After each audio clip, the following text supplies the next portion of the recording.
Estate and Mortgage Show, your go-to spot for everything home buying, selling, and financing on News Talk 580 CFRA. Welcome to the show, everybody. Did I just cough? Were we on air when I coughed? I hit the mic's on button, and right as you coughed. I apologize to the listeners. Greg gives me about 3 seconds to have my last cough before we hit the air. And listen, you have reason to cough. You're not the only one. In this bitter, cold week that just happened, and looks like it's going to warm up all the way to a balmy -5, I think, tomorrow. Yeah, what are you complaining about? You spent the week in Vancouver at the conference. A nice, warm +10 weather. It was raining, +10, very nice, but good week, learning a lot, actually, and seeing different perspectives. And, I was talking about the fact that, before we got on, I got to listen to 4 economists, including Stephen Poloz, who's the former Bank of Canada governor. They brought in a wonderful lady who's an economist in Ireland. So we, for every third word that I can understand because of their accent, but really, really good. But again, she talked about what Europe is going through and what they're going through in the UK and Ireland. It's very similar to what we go through here when it comes to real estate, when it comes to borrowing, when it comes to the fact that young people have way less hope today than 10, 15, 20 years ago of home ownership. And they're feeling the same thing. You actually asked Greg and I, which both of us knew in seconds. You're like, what's the one word that they just used? It was a common thread throughout this entire conference, and it was uncertainty. Donald Trump. And Donald Trump is the reason for it. It's nothing else but Donald Trump, because everything was going by the book and economic data dictated what happens. But now world geopolitical events are what actually impacts what happens with interest rates. So as much as there was no surprise this week was Bank of Canada. There was no surprise. Left rates the way it is. And there's a few people actually that emailed me, some of my customers saying, I think I want to lock in, Frank. And what made you nervous? Like, just because they didn't go down? Like, that's not a reason to get nervous. You get nervous when you start to see that things are reversing. So right now, all the economic data still suggests that the likelihood of interest rates going up is slim. Right. The uncertainty part, which is Donald Trump. So instead of saying his name, we'll just say uncertainty. When there's uncertainty, it's all on him.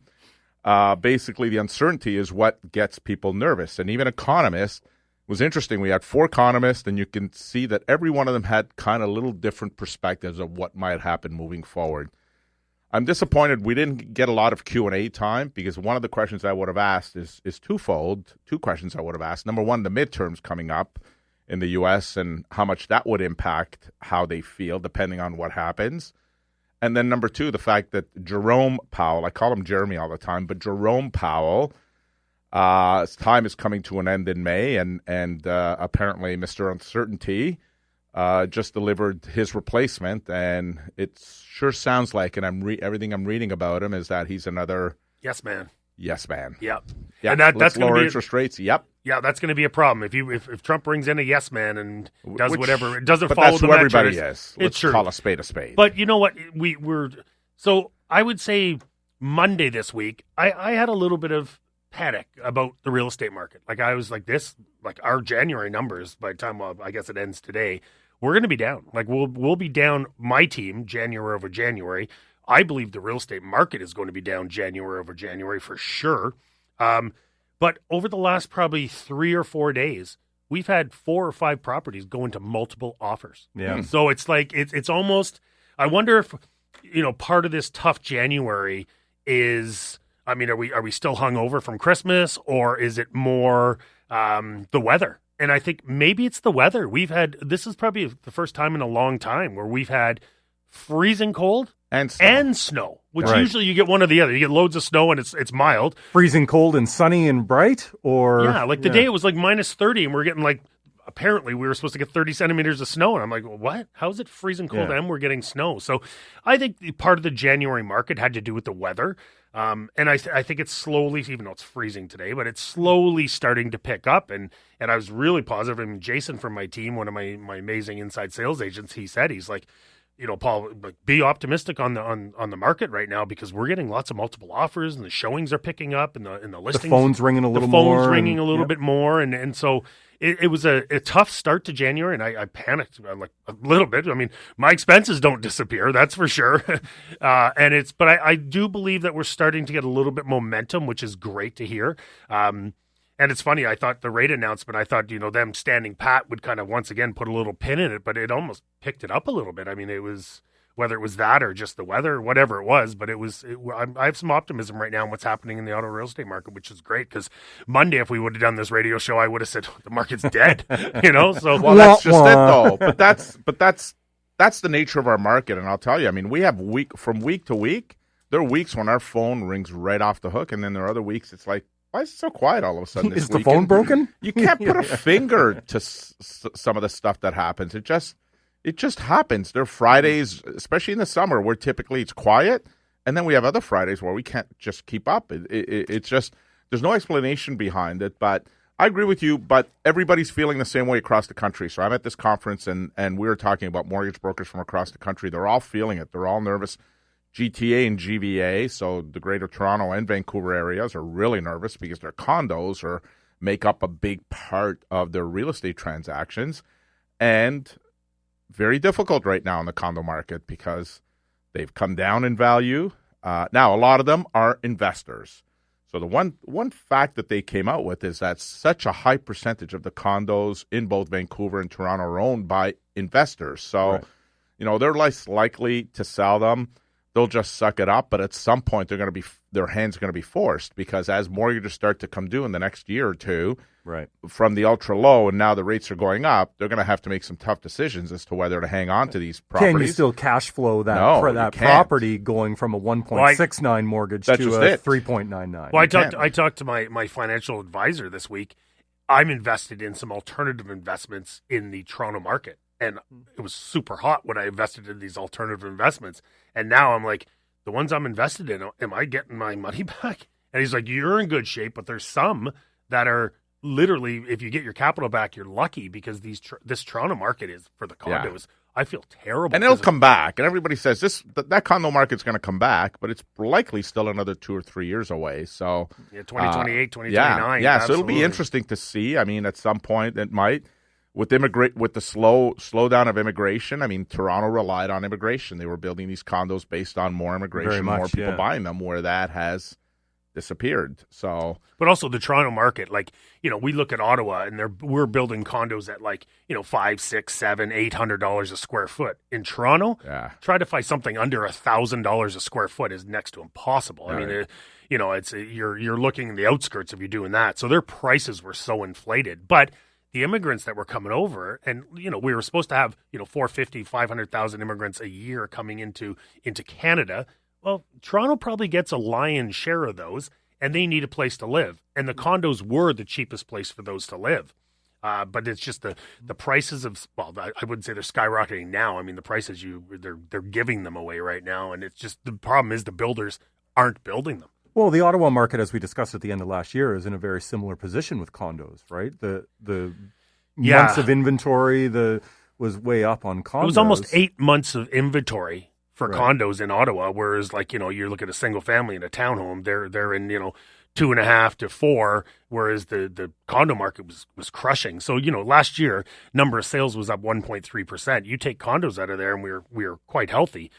Average sale price was up 2.8%. Well, take condos out of there, and we're quite healthy. And it's unfortunate, but the condo market is struggling right now in Vancouver, in Toronto, and in Ottawa. But we're not seeing we don't have as many. I wouldn't call it the Great Depression here in Ottawa, but I would call it the Great Depression in Toronto. That's for sure. We're a little bit luckier. We saw this market several years, what was it, 2014, 2013, somewhere around there? Where there was 2,300 condos on the market. For sale at one time. Yeah, and I tell stories how I used to have to go see someone and they said, we just closed on our new condo and we were, promised that it was going to be worth X. And, I paid $500 for it and I'm like, it's only worth $380. Like, I had to have those tough conversations. And sometimes it was with the elderly, which was the worst part because they were banking on this for their retirement. So, yeah, we went through a really tough condo market, and then it started to pick up again. But it got better. It got better. That's just the cycle of the real estate market, right? That we have these little dips and these little increases. That's the cycle of the Ottawa market. Well, we're an aging population too, right? And what does the aging population do? They want to live in ease. They want to live in condos. They don't want stairs. They want one floor. They want elevators. They want amenities. And so the condo market will rebound. It's just right now it's a little bit tough in Ottawa. And the condo, our number of sales were down almost 20% last year. So it will rebound though. So don't panic. We're still in a healthy Ottawa market. Right. How many listings? I don't know if you have it handy there, but condo listings are out there right now. Like, you talk about 10, 11 years ago, 2,300. Yeah. There's more condos presumably today than there were 11 years ago, obviously some condos. So, might be relative. I mean, as much as it feels like it's not doing great, it's not always that it's not doing great. You have to compare it to what our numbers would have been maybe 11 years ago. Oh, definitely. Well, at the end of December, there was 779 active condo listings. That doesn't it's not sound terrible. horrible. No, it's not terrible. Doesn't sound horrible. 779. I mean, keep in mind, back in, I can't remember what year it was, but 2014, 15, 13, whatever. There was 2,300. Right. So we're 779, which is still a high number for condos. Right. Still a very high number. It just doesn't feel as bad as it was 11, 12 years ago. That's all. True.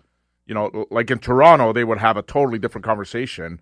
They're going to compare it to 10, 11, 12 years ago. It's the total opposite. I think they were robust at that time, where now we're not doing well, but we're certainly nowhere near what we were 11, 12 years ago. Keep in mind, at one point in Toronto, I know I have to go to the break here, but at one point in Toronto, there was more cranes in the sky than anywhere in the world. Anywhere in the world. And people are like, in Canada? No, the world. There was more condos going up in Toronto than anywhere in the world. So they're still there. Unfortunately, they're sitting idle. Sitting there idle, yeah. Have a question? Head over to realestateandmortgageshow.com and submit it there, or give us a call, 521-TALK, 521-8255. We'll be right back. Welcome back to the show, everybody. I did not ruin the intro with a cough this time. Greg gave me the 2-second heads up that I could cough just before hitting the air. Gave you the warning for that last cough. Yeah. There's a little cough button, too, on your mic there, by the way. I know, but it still doesn't work. I hit that button. You still hear me in your mic. Yes. Yeah. I don't cough quiet, put it that way. All right. So this week, the Ottawa Real Estate Board released a survey that they did late at the end of last year, and there were some really interesting statistics in it. Actually, have you seen the results, Paul? No, I have not. Okay, good. This will be fun. Ask us. The state of housing was in Ottawa was the title of the report. No, I did not see it. Let's talk about it either. Yeah, let's talk so I'm excited. Just don't make me look stupid because I didn't read it. No, the statistics are very interesting in it, and I've pulled 3 or 4 of them that really kind of struck me, but. One of the early questions in it was, which of the following best describes your current housing situation? And the options were, I rent my current home, I own my current home with a mortgage, I own my current home mortgage free, or I live with family and friends and do not pay rent. Those were the 4 categories. So I was shocked that it's about 1 in 2, 51% of people, respondents said they own their home. With a mortgage or without? With or without, so both. Okay. So, wow, I expected that number to be higher. Me too. So did I. Way higher. I own my home with a mortgage was 27%, and I own my home mortgage free was 24%. Wow. Okay. But so 51, it's only 51% of respondents. That's why I expected that number to, if you had asked, I think Paul and I would 75, probably 80, well into the 70s, I would think. 38% I rent my home. Wow. Interesting. So I was fascinated by that result on it. I had the same opinion on it. I wonder if those numbers at the end of this year will change even for the worse. Like I wonder if less home ownership, less home ownership, which is trending terrible. That way. Terrible but it's trending that way. It is. It's terrible to think. But here's the other problem. So the last one was I live with my parents or whatever. I live friends with relatives. or family. Yeah, that number I believe is going to be even higher. What was that number this year? 10%. I bet you that's going to be about 17% at the end of this year because rent is crazy right now. And as people can't afford homes, what do? Well, they got to rent, so they're renting, or their kids are living with mom and dad now for a lot longer. Well into the 30s as opposed to before. In the early 20s, they'd be ready to move out. But even parents, I've heard parents say it's too expensive for my kid to move out.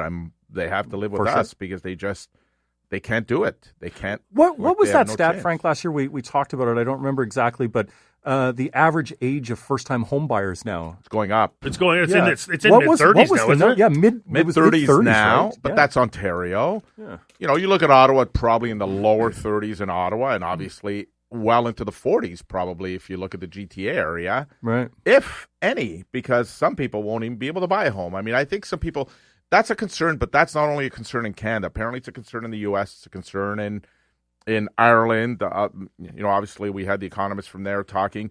It's a very big concern across the world right now where home ownership is just now becoming less and less attractive to many young people because they just feel they're not going to be able to do it. So therefore, they're just coming to terms with the fact we're going to rent. But there's a statistic to come out how much better off you are financially if you own a home versus renting a home. Right. And Stephen Poloz talked about it, actually. He said the numbers are flabbergasted, like they flabbergast everyone, how we need to get our young Canadians into homes because the amount of money they have in equity once they're ready to retire is staggering versus rent where they have nothing to fall back on. So right. He made the case actually for 35 and 40-year amortization. So he said, I don't know that we should be overlooking the fact that maybe we should be increasing amortizations to 30 and 40, 35 and 40.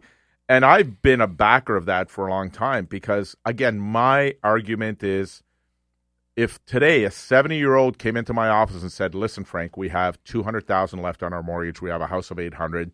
We don't want to leave. But now we're on OAS, CPP. Our income has come down quite a bit. Yep. What can we do? I can get you a 30-year amortization because they can't discriminate against age. So here we are giving a 30-year amortization to a 70-year-old. Likelihood of them living to 100, probably not very high. Possible, but not very high. Yet, first-time home buyers that average 35 years old, we're saying 30-year amortization as well. Maximum. It doesn't feel right. I've always said I think we've entered a phase now where housing is so expensive that you don't have to retire without a mortgage. You just need to retire with lots of equity in your home, and you can build equity by taking a 40-year amortization. It doesn't stop you from building equity. You're still building equity, and in a conservative market like we have here in Ottawa where house prices typically go up 2.5%, 3% a year, you put that on top of paying down your principal on your mortgage and having an affordable mortgage payment with a 40-year amortization that allows you to build wealth, which is, by the way, tax-free in the house you live in. So all of a sudden you've got some tax-free money coming back to you when you're ready to sell a home and maybe rent an apartment because now you're at the stage in your life where your kids have moved out, you've got some grandkids, and now you plan on traveling a little bit or just living just an easy, comfortable life and not having stress of shoveling snow. Yeah. You just want to take it easy. So what's wrong with that? That's what we need to get to our government bodies now. We need to relay that message to our government bodies because I think they need to understand and really see what Canadians are going through, specifically young Canadians, because the last thing we want is all our young Canadians to have no hope of home ownership unless they inherit. And not everybody That's another is going to stat be that able to I got. inherit. What are the other ones that I'm interested because that was a shocking one. This question blew my mind. Which of the following best describes how you're feeling about the possibility of buying a home in the community you want to live in? And it's split. 52% optimistic, 48% pessimistic on the opportunity to get into the housing market. Okay, do another one. 10 years ago, that number would have probably been 75-25. Yeah. Right. What's another one, Greg? What's another one they're talking about? Well, just to wrap up that the confidence in buying a home, are you finding that a lot more people are talking about multi-generational living now? Yeah, it's harder. Obviously we're noticing that the age of people getting into home ownership is definitely increased. I mean, we're not seeing very many 20-year-olds getting in or 20-plus-year-olds getting into home ownership right now. And we're seeing a lot of families amalgamating, and we saw that during COVID, and we're seeing it again just for affordability. And even the elderly going into a retirement residence is so expensive. We've talked about that. Yeah. And so what they're doing now is they're actually moving in with their kids. And so we're seeing a lot of families amalgamate and get together and buy properties. It helps the kids. It helps the elderly. Not to be pessimistic, but it's expensive. Life is expensive. Groceries, gas, everything. Utilities are super expensive. And so is shelter. It's very, very expensive. And so we are seeing a lot of that, which is it's tough to see because only seeing 51% of that's a Canadian or Ottawa? This is Ottawa. So only half the people in Ottawa actually own their home. This survey was for the Ottawa Real Estate Board by Abacus Research. So only half the people in Ottawa actually own their home. That's staggering. Half the people in Ottawa own their home, and 52% of respondents feel confident that they can buy a home in the community they want to live in. Which is low, very low. It's tough. I mean, we're seeing prices now. We're seeing prices a little stagnate now. I mean, like they're a little bit average right now, but they rise so much, and affordability and buying power was terrible because the rates were so high and prices were so high. And we're in tough times right now. I mean, there's always opportunities in tough times, but we're definitely in tough times right now. Definitely are. All right. Have a question, head over to realestateandmortgageshow.com or give us a call, 521-TALK, 521-8255. We will be right back.